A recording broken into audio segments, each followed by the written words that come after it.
Halo, jumpa kembali di ruang latihan catur sistematis. Mudah-mudahan para insan catur tetap dalam keadaan sehat dan tetap semangat.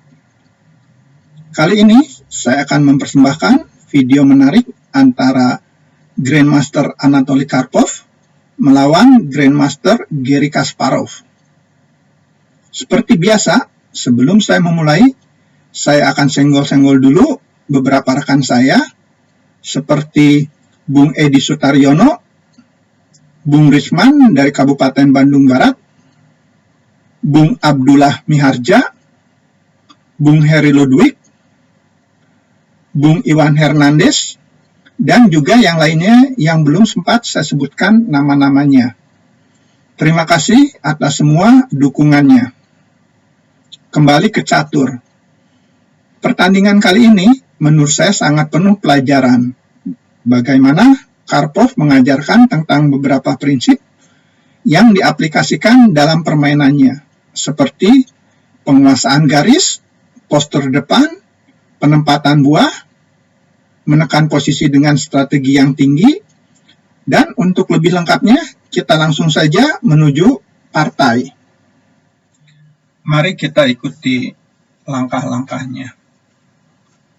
Karpov membuka permainan dengan D4, dibalas kuda F6 oleh Kasparov, dan partai berlanjut C4, G6, kuda C3, D5. Maka terjadilah pembukaan Grunfeld. Partai berlanjut C makan D5, kuda makan D5, E4, kuda makan C3, B makan C3, gajah G7, gajah E3. Saya mundur satu langkah. Kemungkinan lain putih dalam posisi ini ialah gajah C4 dan partai dapat berlanjut C5, kuda E2, kuda C6, D5, mengancam kuda, kuda A5, berbalik mengancam gajah, gajah D3, rokade, benteng B1. Seperti pada partai Grandmaster Yu Yangyi, elo rating 2763, melawan Grandmaster Maxim Vachier-Lagrave, elo rating 2774, dan partai sendiri berakhir draw pada langkah ke-32. Kembali kepada posisi partai utama. Setelah gajah E3, partai berlanjut C5, menteri D2, rokade, kuda F3, gajah G4. Saya mundur satu langkah. Kemungkinan lain hitam di sini adalah menteri A5 dan dapat dijawab oleh putih dengan benteng C1. Kembali kepada posisi partai utama. Setelah gajah G4, putih melakukan langkah menarik, yaitu dengan langkah kuda G5. Saya mundur satu langkah. Bisa saja di sini putih bermain gajah E2. Kembali kepada posisi partai utama. Setelah kuda G5, hitam melanjutkan dengan C makan D5. Namun bila hitam bermain dengan, saya mundur satu langkah,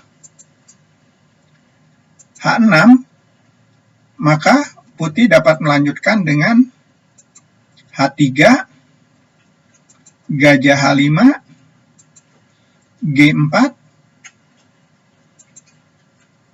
H makan G5, G makan H5, G makan H5, benteng G1. Dan putih mempunyai posisi yang lebih unggul sedikit. Kembali kepada posisi partai utama. Setelah C makan D4, putih menjawab C makan D4,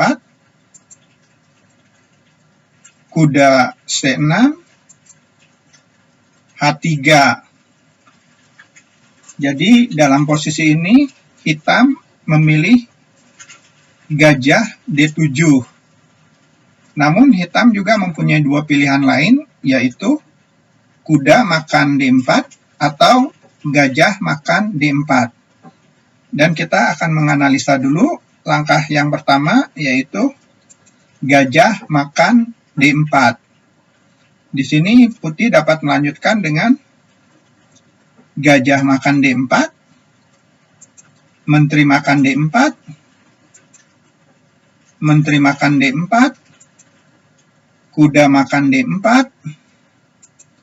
H makan G4, kuda C2 melakukan langkah skak, raja D2, kuda makan A1, gajah D3, dan posisi putih menjadi unggul.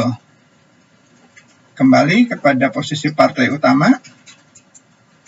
Kemungkinan lain, bila hitam melanjutkan kuda D4, maka putih akan menjawab H makan G4, benteng C8, benteng D1. Langkah bagus.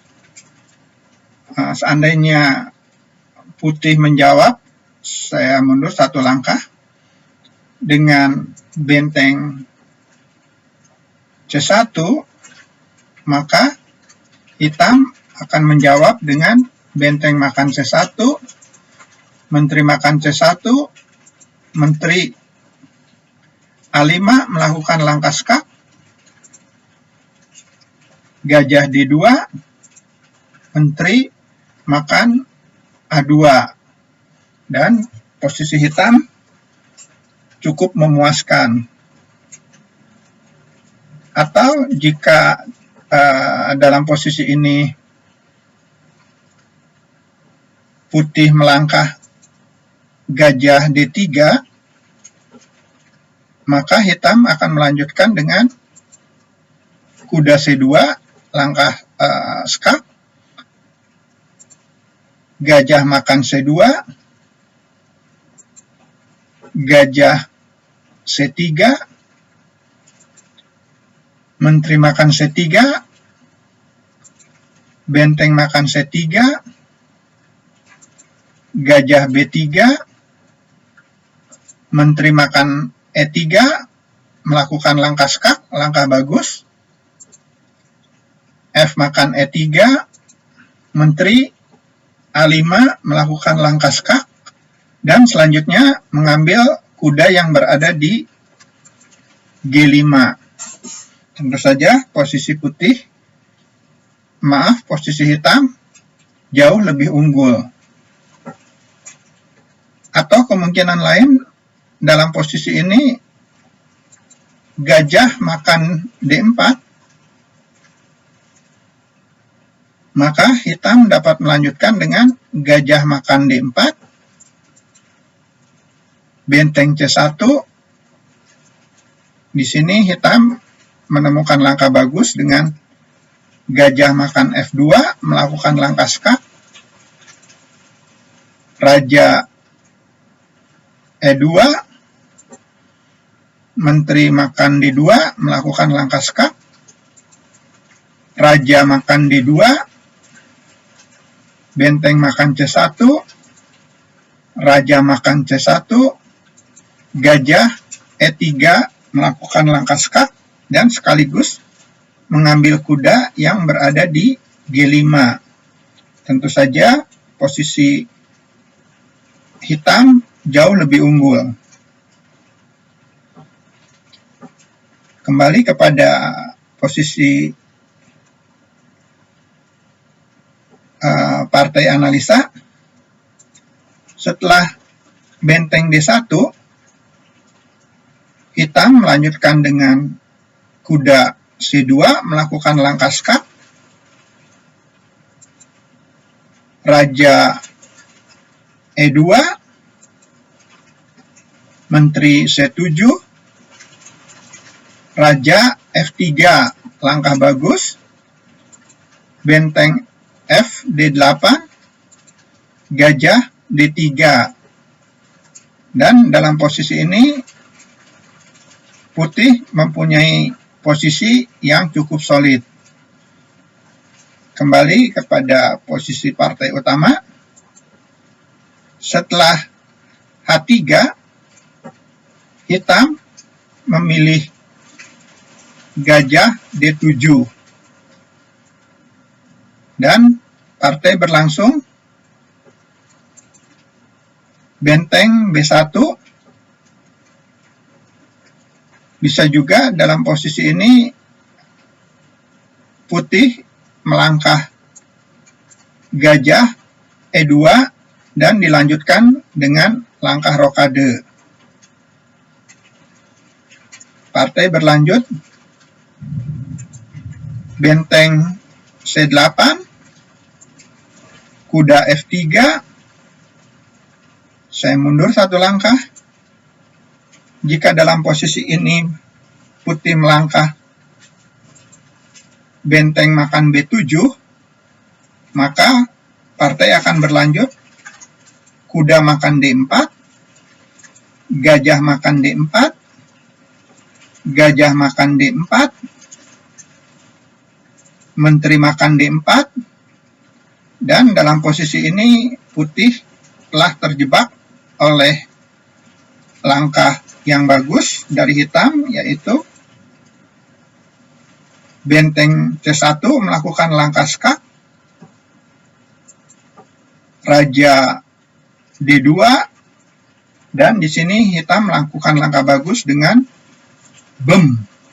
benteng D1 melakukan langkah skak, raja makan D1, gajah A4,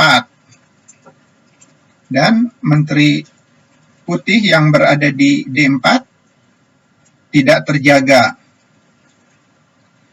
Kembali kepada posisi partai utama. Setelah kuda F3, hitam melanjutkan dengan kuda A5, gajah D3, gajah E6. Saya mundur satu langkah. Kemungkinan lain hitam di sini adalah kuda C4.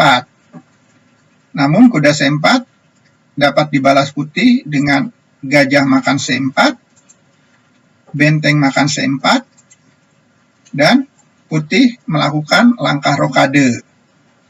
Posisi putih cukup aman. Kembali kepada posisi partai utama. Setelah gajah E6, putih melanjutkan dengan rokade, gajah C4. Saya mundur satu langkah. Jika kuda yang melangkah ke C4, maka putih akan melanjutkan dengan gajah makan C4, gajah makan C4, benteng F ke C1. Posisi putih cukup memuaskan. Kembali kepada posisi partai utama. Setelah gajah C4, putih melanjutkan dengan benteng F ke D1. Dan di sini hitam melakukan langkah secara teoritis adalah langkah kesalahan strategis, yaitu dengan melangkah B5. Saya mundur satu langkah. Sebaiknya di sini hitam melangkah gajah makan D3, menteri makan D3, dan hitam dapat melanjutkan dengan menteri D7. Kembali kepada posisi partai utama. Setelah B5, di sini putih melakukan langkah bagus, yaitu dengan gajah G5. Dan partai berlanjut A6,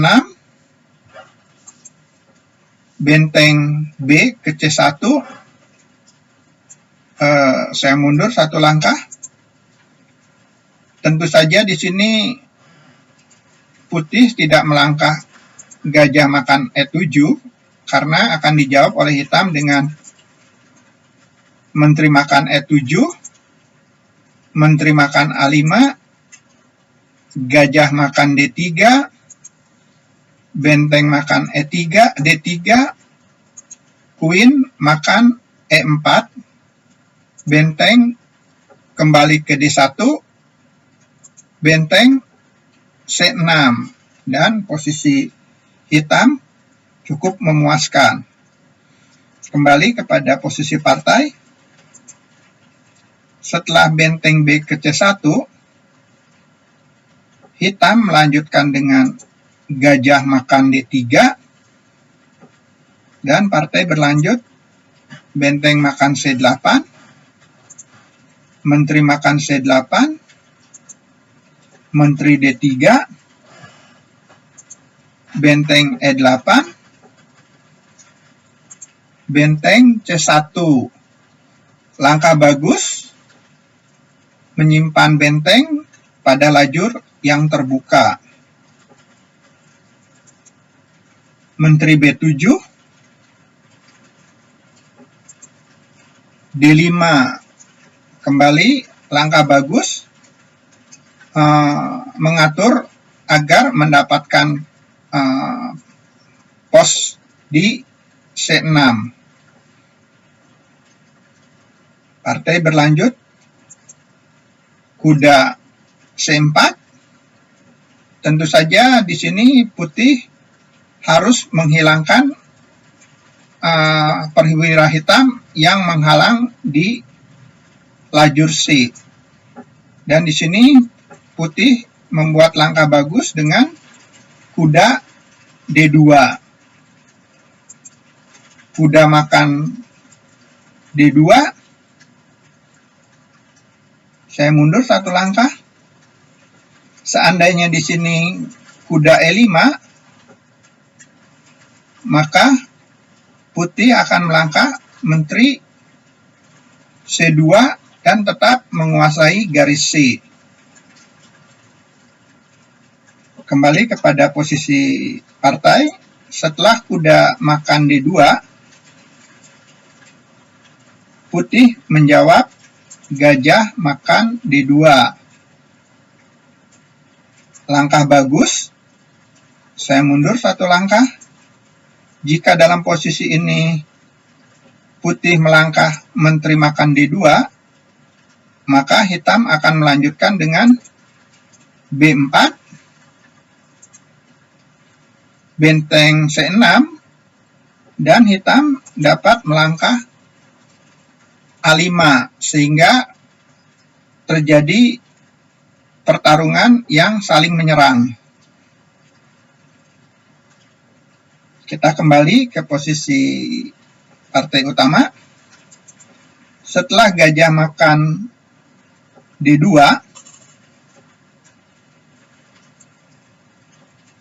hitam melanjutkan dengan benteng C8.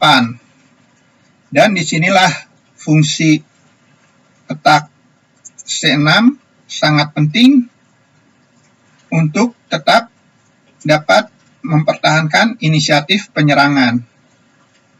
Di sini putih melangkah benteng C6, yaitu memanfaatkan kelemahan baris belakang dari posisi hitam. Dan partai berlanjut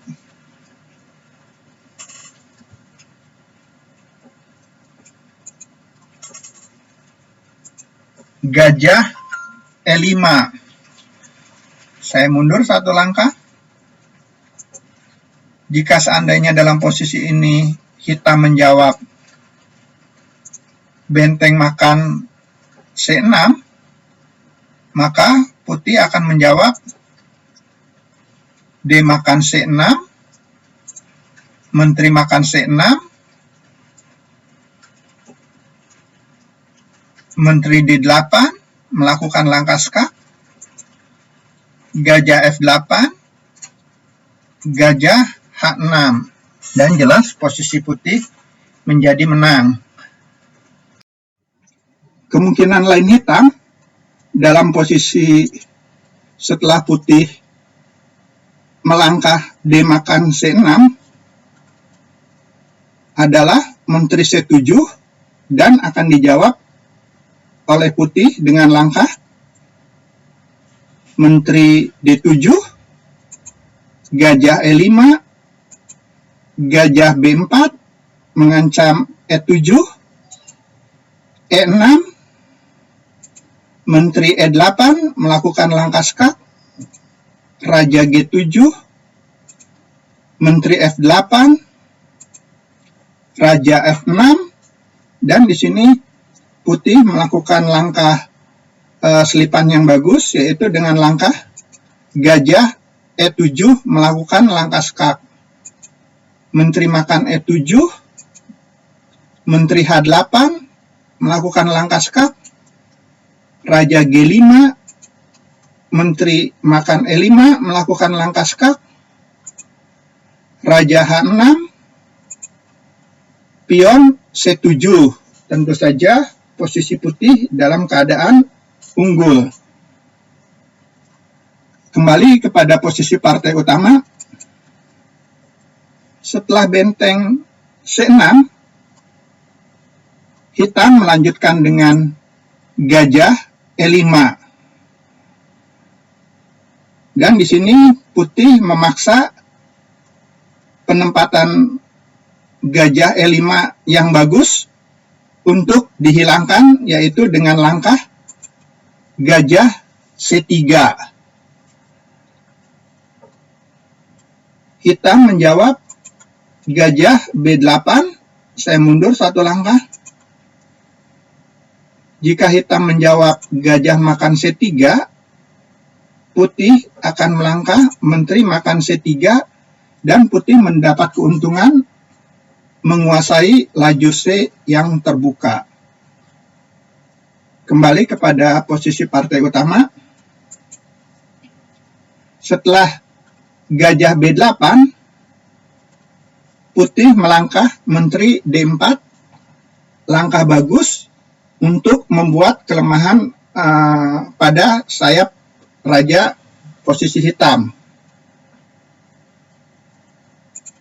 F6, gajah A5 mengontrol petak C7, langkah bagus. Gajah D6, saya mundur satu langkah. Jika dalam posisi ini hitam melangkah menteri D7, maka putih akan melangkah menteri C5.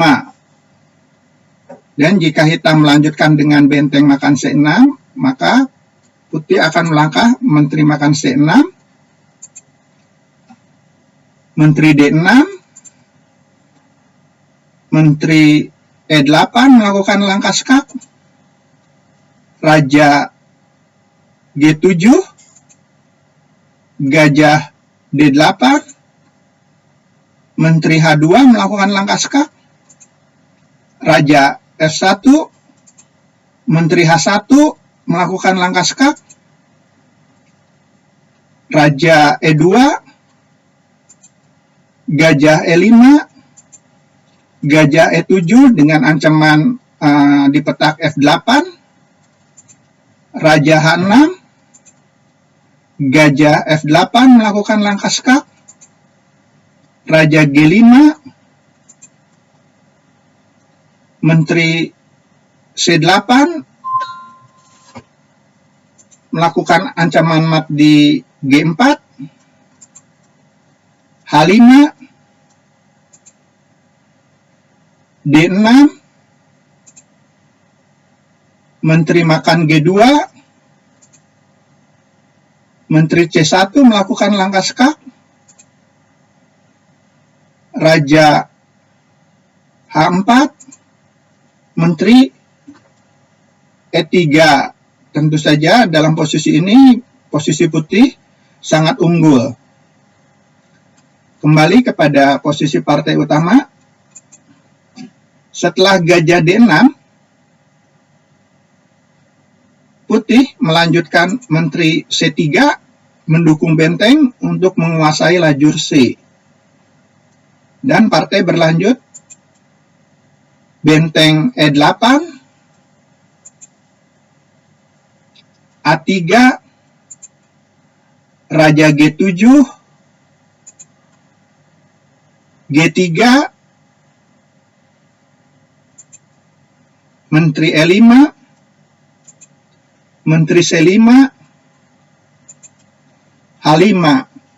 Dan di sini putih mencoba untuk menguasai petak C7 dengan melakukan penukaran gajah C7. Tentu saja ini langkah bagus dan partai berlanjut gajah A1, gajah F4, dan sekarang petak C7 dalam keadaan terkontrol oleh putih. Menteri D7, benteng C7 menguasai baris 7, Menteri D8, saya mundur satu langkah. Jika dalam posisi ini hitam melangkah Menteri makan H3, maka putih akan melanjutkan dengan benteng makan E7, melakukan langkah skak, benteng makan E7, Menteri makan E7 melakukan langkah skak, Raja G8, gajah H6 melakukan ancaman mat di G7, F5, E5. Tentu saja putih menang. Kembali kepada posisi partai utama. Setelah Menteri D8, di sini putih memanfaatkan tema pin, yaitu dengan melangkah D6. Hitam menjawab G5, D7, langkah bagus, benteng F8, gajah D2, gajah E5, benteng B7. Di sini hitam menyerah. Seandainya hitam melanjutkan dengan gajah D6, maka putih akan menjawab Menteri C6. Lalu bila hitam melanjutkan dengan gajah A3, putih akan melangkah gajah E3 dengan ancaman gajah B6. Tentu saja posisi hitam tidak tertolong. Demikian partai menarik yang penuh langkah-langkah strategi yang dimainkan oleh Karpov. Semoga ada hal yang dapat dipelajari dalam partai ini, seperti contoh penguasaan garis C, penempatan buah, memanfaatkan pion bebas. Terima kasih sudah menyaksikan video saya. Sampai jumpa lagi pada pertemuan yang akan datang. Tetap semangat dan salam catur. Gens una sumus.